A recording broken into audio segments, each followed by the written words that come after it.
Listen, I got a God complex. Devil was just so real to me. I thought my mom was the devil at first. Right. And my sister was the devil. My family was the devil. On December 28, 2015, the Peterborough police received a frantic 911 call from Lynn Witteveen, informing them about the horrific scene she was encountering at that moment. She was desperately begging for her life in front of 19-year-old Thomas Chan. Hello? I'm being stabbed! Okay, what's your name? My name's Lynn, Thomas Chan, Andrew Chan. Okay, you said you were stabbed? Stabbed in the stomach, stabbed in the neck.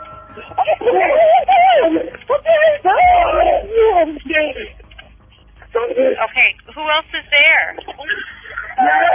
Hello? I just threw a knife to my head. Who has a knife to your head? I'm dead. Lynn Witteveen was Thomas Chan's father, Dr. Andrew Chan's partner. However, she was not the only one witnessing this horrendous crime. Thomas had already turned his rage on his father, brutally stabbing Andrew Chan to death mere moments before. This chilling incident raised many unanswered questions about how Thomas arrived at this moment. Detectives were about to plunge into the wild depths of a suspect's substance-fueled imagination, uncovering the dark secrets hidden inside his mind. As the true story gradually unravels, so does the twisted tale behind his deadly actions. But first, let's look back at that night, which changed the Chan family's life forever. Years after their split, Thomas Chan's parents had rebuilt their lives, each finding fresh beginnings and new love while co-parenting their children, Thomas and Christina. But an unforeseen disaster was waiting to twist their lives unimaginably. On the night of December 28, 2015, Thomas returned to his mother's home after watching an ice hockey game with his friends. After returning to his mother's home, he and his friends decided to consume some magic mushrooms. When the first dose seemed ineffective, Thomas took a few more to hasten its effects. Suddenly, the effects of the mushrooms hit him hard, and he began acting rather weirdly. His mother and sister tried to calm him, but unexpectedly, he took off his clothes and sprinted toward his father's home. There, he broke a window to get inside and attacked his father in a fit of rage, fatally stabbing him. When he couldn't find anyone else, he turned on his father's partner, Lynn Witteveen, gravely injuring her as well. But amidst the chaos, Lynn managed to call 911 moments before Christina, who had followed her brother with their mother, also dialed 911 to report the horrifying scene. I'm at Haggis Drive. Right. My brother is being ridiculously aggressive right now. He broke someone's car window with a rock. Okay. He took mushrooms at 8 o'clock tonight, and Okay. I don't... So somebody he else broke from into my there, dad's house. somebody else from their girls just called in and said she was stabbed. Do you know anything about that? Okay, he's at my dad's house, and he's broken into the house. We're outside in a car, me and my mom. Okay. I can see him through the front window, and he's sitting by the front door. I don't know if he has a weapon, but he's dangerous because he's attacked. When the police arrived at the crime scene, they were confronted with a horrific sight. Sprays of blood spattered everywhere the eyes could see. Lynn, who was in critical condition, was urgently airlifted, and Thomas was promptly taken into custody. I wish to answer. You make any decision you want, Thomas, at all. But I want you to seriously think about what happened last night, what you think should be done for your dad, for Lynn.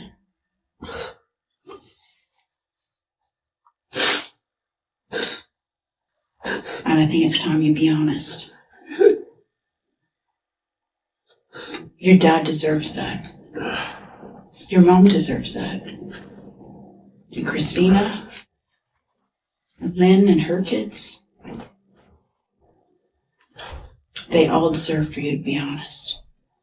I'd like for you to tell me what you were doing yesterday. What were you doing with your friends? And start from there and just tell me how this happened. I was just having a regular night with my friends, and then we made a stupid decision to do What was that? take a hallucinogenic drug. And then, all of a sudden, I got a God complex. And I've never felt like that before. It's so stupid. So stupid. And then I thought that everyone was just turning on me. And I got scared. I ran to my dad's for help. In honesty. Okay. No one answered. Like I started hallucinating. You started hallucinating? Mm-hmm. Okay. Seeing close friends and family who tried to help, their faces start to be aggressive and sinister and devilish, and I felt like I felt like I was, I don't know how to explain it. I just felt like everyone was turning on me and everything like that. And I went to my dad's for help, but I wanted to get in. So I got in by any means. And then he came out. I just hallucinated even more, and his face just... Then I thought he was coming after me. But he wasn't. But I thought he was at the time. Because of the stupid drug. I just thought people were turning on me, and they would never. And I know that now. And I should always know that. But the drug... Yeah. When you got to the house and you couldn't get in, how did you get in? Through a window. What window? How did that happen? Side of the window went in. Sorry? Where I broke in. You broke in. Okay. It was... I came in, lights were on, and then I just remember his face just turned and devilish. Same with all my closest friends, and my mom even. Mm-hmm. Their faces just turned devilish. Their hair started growing and turning black, and I was just so scared. They wouldn't do anything to hurt me ever. Initially, Thomas seems hesitant, as if he's still processing the shock of everything that has transpired. However, once he starts to unburden himself, it's clear he feels liberated to share the complete story without restraint. In the following clip, he takes us back to the last time he saw his father, on the night when everything changed. Do you remember what happened next? You thought he was turning on you. Do you remember what you did? I know I had a knife. And from then on, it's kind of just a quick blur. It was me just acting as though I was fighting for my life. That's what it felt like. So you thought throughout this that you were fighting for your life? Where'd you get the knife? Have you ever seen the knife before? Do you remember anything about that knife? Well, I just know I grabbed the closest sharp object. To protect yourself. Because you were hallucinating. Do you remember if your dad was saying anything? Everything was just mumbles and murmurs. And it sounded like different languages. Everything. Do you remember hitting your dad with a knife? Like coming at him, but as soon as I came at him, everything just kind of blanks out. And I don't know where I hit him. I just seeing his face, and it just wasn't his face. His eyes looked like they were all black. His hair was all black and growing on end. And everything, it's very similar. The hair was black. Very black. And the more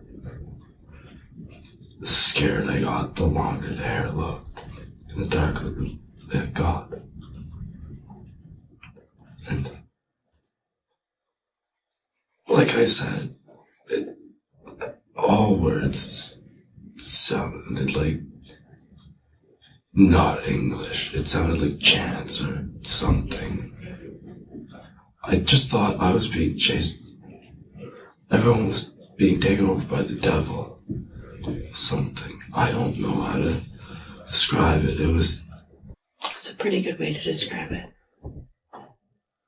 Everyone was coming after me.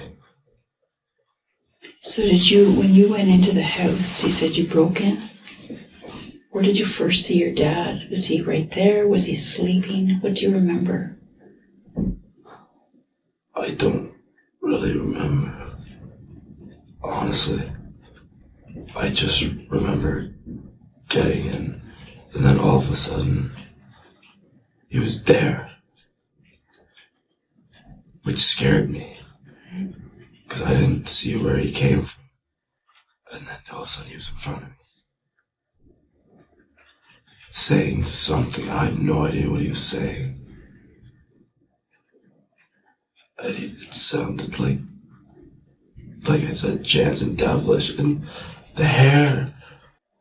So you grabbed a knife or a sharp object. Where were you at that point when you grabbed a sharp object? Must have been in the kitchen. Do you remember being in the kitchen? No, all I see is his face. Okay. Do you remember where you stabbed him? No. It's so hard to explain. With each word, Thomas's story unveils a series of shocking revelations, with each detail more outrageous than the last. The detective patiently listened to his confessions, knowing exactly how to extract the truth. Her calm persistence was the key. Without it, Thomas's reaction could have shifted entirely, forcing her to navigate the challenge of prying answers from an unwilling suspect. Determined to make sense of the chaos, the detective urges him to start over from the very beginning. As Thomas starts afresh, the fragments of his broken story begin to fall into place. We should know what happened. I know that it's kind of coming in fragments, and I understand that because you were on drugs. Do you know what it was that you took? Mushrooms. Mushrooms. When did you take them? Hours before. But they only started. Hours before. Do you remember like a time? No. Where were you when you took them? At my mother's house. Okay. So how were you feeling after you took them for the few hours after that? I was good. I felt good. And then, this is how this whole God complex started. I was up in my room, alone at this point, meditating. And then I read about this thing called the familial gland.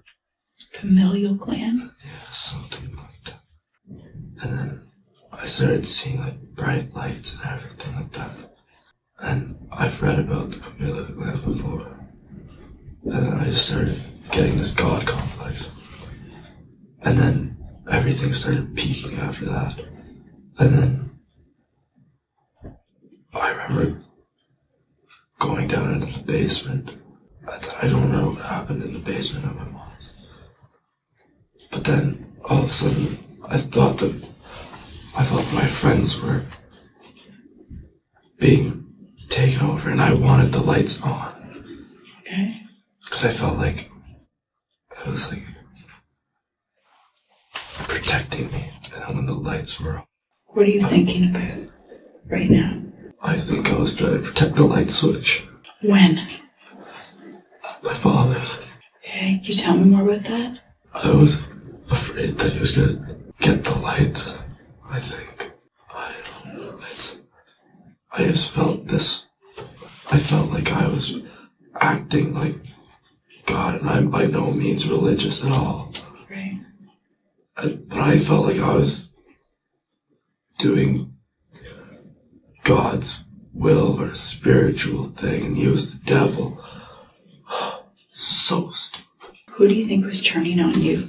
Everybody. Who's everybody? Literally everyone. I thought everybody was turning on me.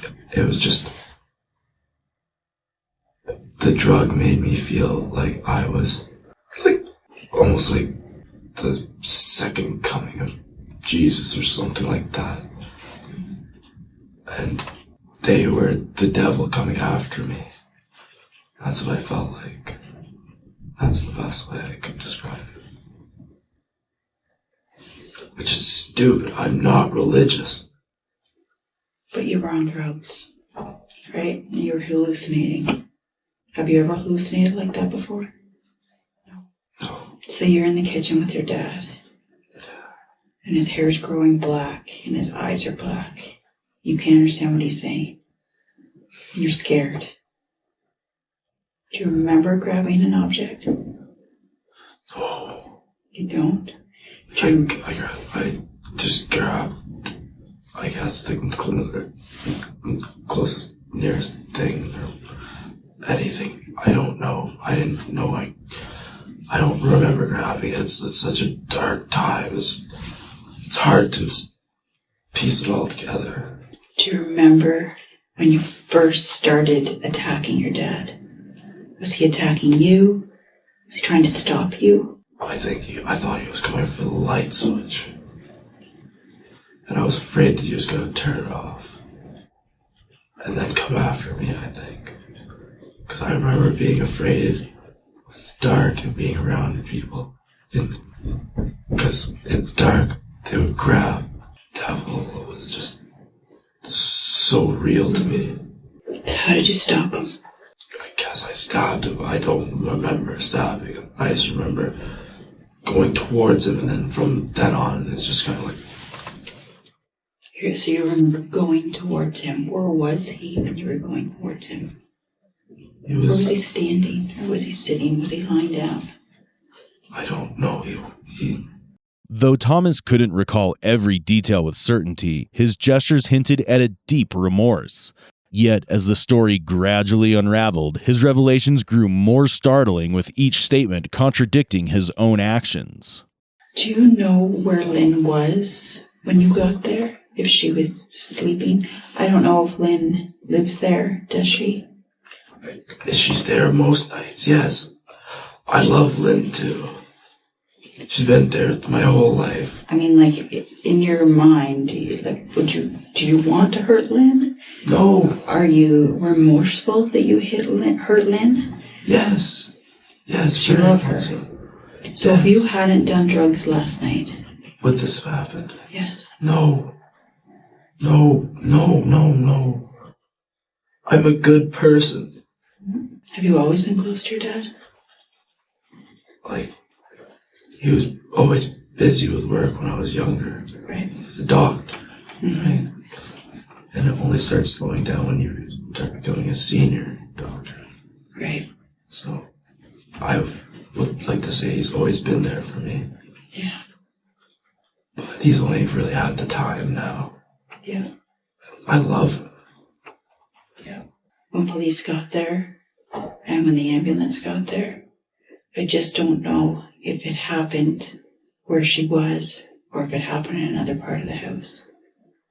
And I was hoping that you'd be able to tell me where that happened. I don't know, because my mind's blocked out.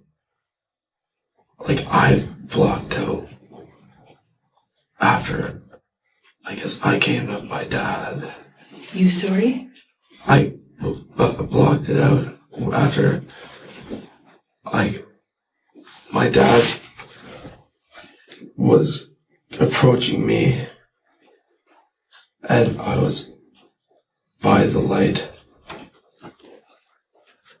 and I felt threatened. Mm-hmm. And then I acted how I, at the time, felt was what I needed to do for my own safety, which doesn't make sense. And It doesn't make sense sober, but when you're hallucinating, sure made total sense. Like right now, we can sit here and say, yeah, that makes no sense. But what you went through last night, you were hallucinating. You legitimately felt like he was threatening you. What did you, or do you even know what you thought he was going to do to you? I thought that he was the devil, and like everybody was being taken over by the devil. 'Cause everybody I saw would fluctuate between like black hair and sinister, and then I just wanted to feel safe, and I didn't feel safe anywhere, and I don't know, I was hallucinating, and I blocked out the points that I don't want to visit. Did you block out the points you want to visit, or do you not want to talk about them because they're horrible things that you don't want to think about? I can't distinguish between the two right now. You said that you saw Lynn's face as well. You saw her face. Her hair went black too. That's all I know. That's all I see it was Lynn's face, and black eyes, black hair, same thing, and just not English mumbling. I'm not a violent person. I know. I've never even been in a fight. And then after that, I remember being by the front door praying in the light, which I never do. As Thomas recounts the unsettling events he experienced, his emotions overflow when he speaks of his father's death. The drugs distorted his perception, blurring the line between reality and imagination. However, a peculiar detail begins to emerge, something strange that demands to be unraveled. I was threatened by everyone who I was around. I just felt threatened by them. And they were just coming after me. Though I'm sure they were just trying to help me. But at the time, it just felt like they were coming after me because they were working with the devil, and I don't know what I was thinking. It was stupid. I just felt like I was like the second coming of God or Jesus, and it was, I'm not religious. I wish my dad was still alive.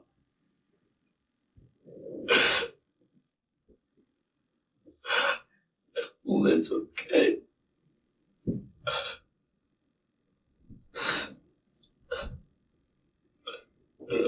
I don't wish for my family to forget me. I don't deserve it. You don't deserve for them to forgive you? Bro, I killed Dad.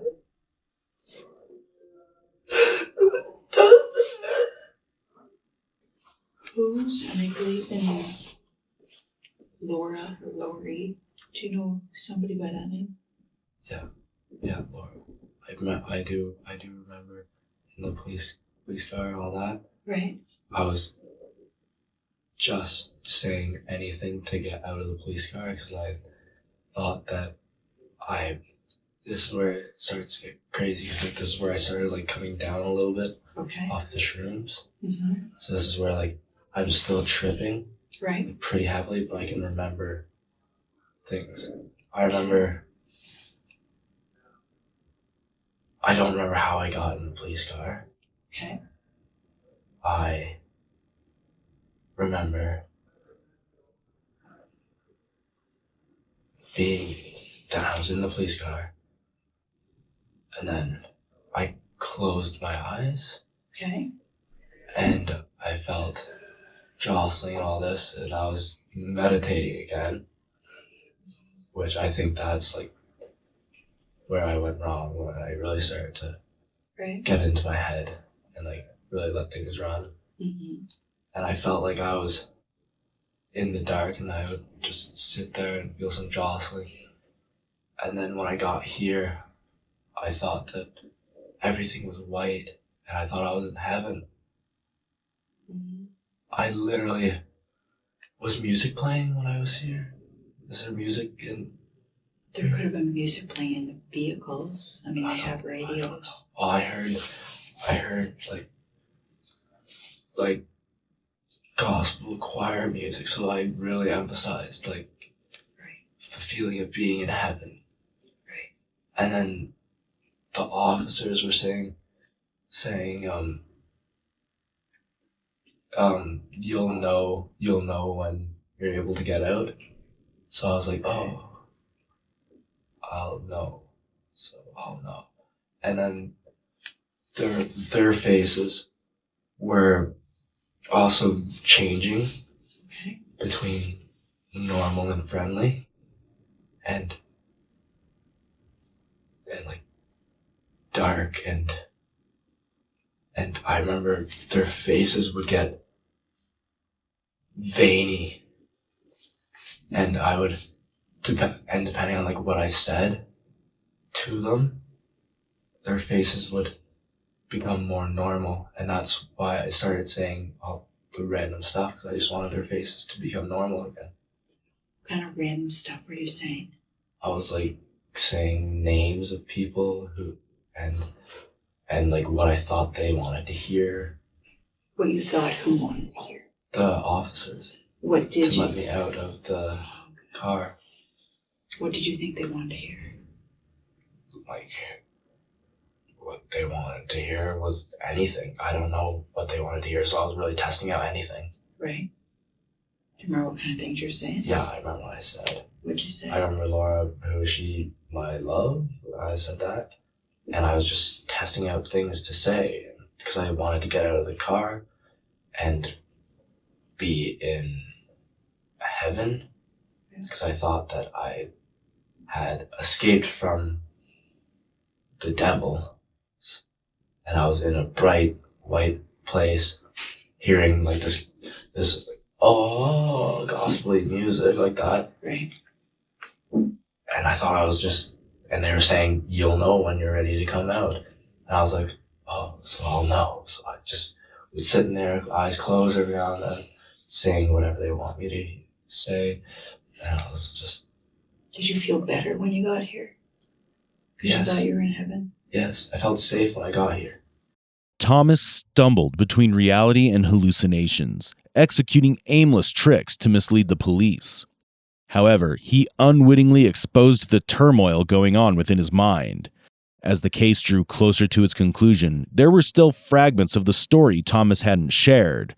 There were more details to be revealed that could unmask his true behavior. Now it was time for those final hidden details to come out. I remember they're all my mom and my sister. I remember seeing their faces, and they changed too. All I remember when my serious trip, what really I really see is just faces. Everything else is kind of just, yeah, but I just see scary faces of my friends and family, and that's what sticks in my head. And when they would become more sinister, their faces would be, as I said, like veiny, and they'd get fat. Does that happen with your mom as well? Yes, and her hair was very, very, very black, and it started getting long and long. And then she just kept coming towards me and towards me. Your mom did?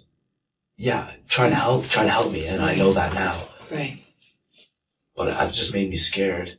And I just remember their faces, and I'm pretty sure, I don't know for sure, obviously, but I'm pretty sure I called somebody the devil. Okay. And then I got scared and ran to my dad's because I thought that he would have helped me. And then I got there, and then his face was changing too, and everyone's face was changing. Do you remember being on the driveway of your mom's house? No. And arguing with anybody? I thought my mom was the devil at first. Right. And my sister was the devil. My family was the devil. And then I remember seeing Soren's face. Right.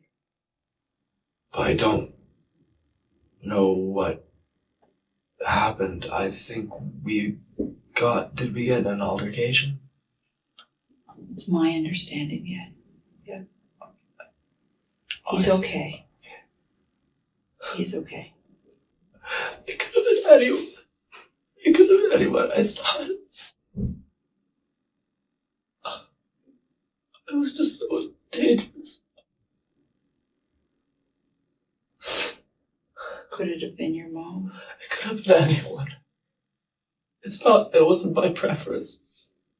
It was just me trying to get away from this devil that I thought. And I thought that it was taking over people. And I just remember being so scared. And then realizing that I couldn't do anything but fight. And I went to my dad's for help, and he started changing too. And I just remember faces. It was so scary, and hair and eyes black and everything. I can't take back what I did. I don't know. And I'm such deep shit, but You should have been man enough to own up to it, though. Yeah. Thank your dad and deserve that. And your mom. Yeah. And your sister. And all your buddies. And Jeff. I hate myself for what I did. Even though I wasn't in my right mind. But that's gotta come from somewhere, right? I can't be right. That can't be right. That shouldn't be right. The drugs and everything were just... Have you ever thought about killing your dad? Never, no. I've never thought about killing anyone. What are your injuries? You've got your Big hand left there. right there. Yeah. I'm missing a lot of skin right here. That's your right pinky. Are you right-handed? Left pinky, sorry. Oh, yeah, sorry. Yeah, I'm right-handed. You're right-handed.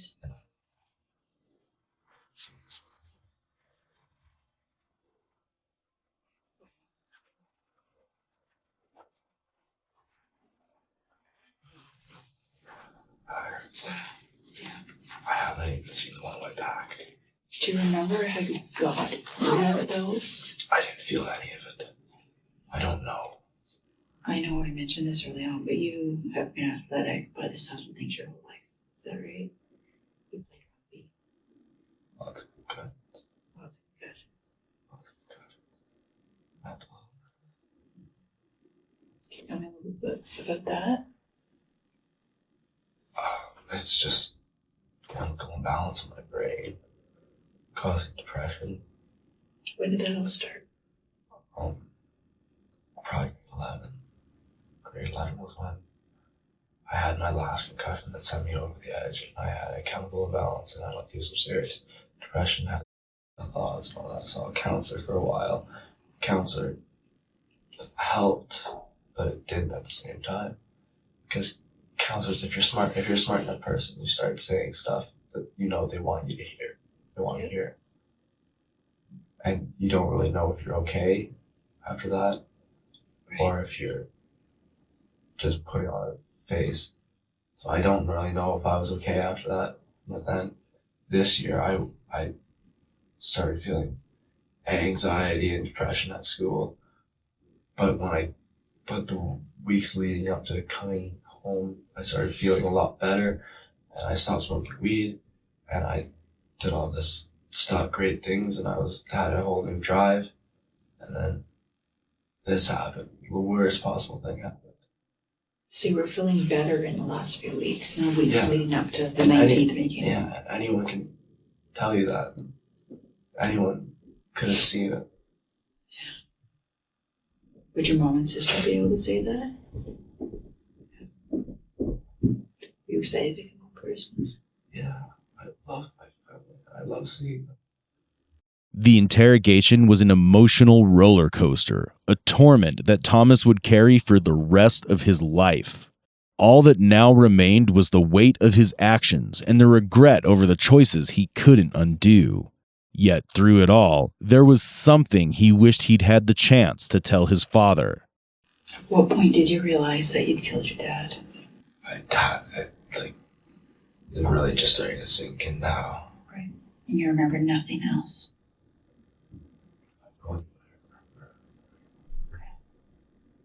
Thank you for being honest with me. I mean, for what it's worth. I'm sure your dad would be happy that you told the truth. If your dad could be here right now, what would you say? I love you.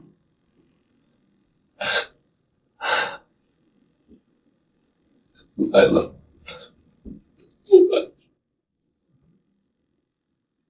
I would never do anything to her. All I did was want to make him proud. Because I knew my mom was always there for me. And I knew he was always there for me. But I always just wanted to make him proud. Because he was never there when I was young. And I never really had that father figure growing up. And he always just started being there when he was a senior doctor. And I just wanted to make him proud. I love him. My dad is my only dad. I'll only ever have one. And I don't have one anymore.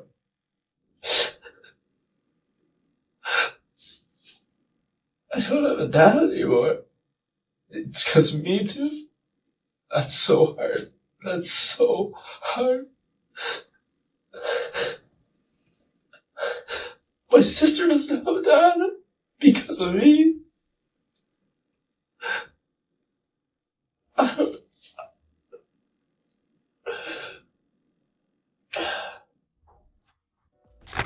On December 6, 2018, Thomas Chan was found guilty of manslaughter and aggravated assault and was sentenced to 3.5 years in prison. The Crown Council of Canada sought an 8-year sentence, while Chan's lawyer requested the court consider a 4 to 5 year prison term. Thomas stated that he was not criminally responsible for this horrific act, claiming he had a mental disorder at that time due to a mild traumatic brain injury sustained while playing rugby. However, the judge denied the defense and stated that it was Thomas's self-induced intoxication and not the disorder that led him to commit this crime.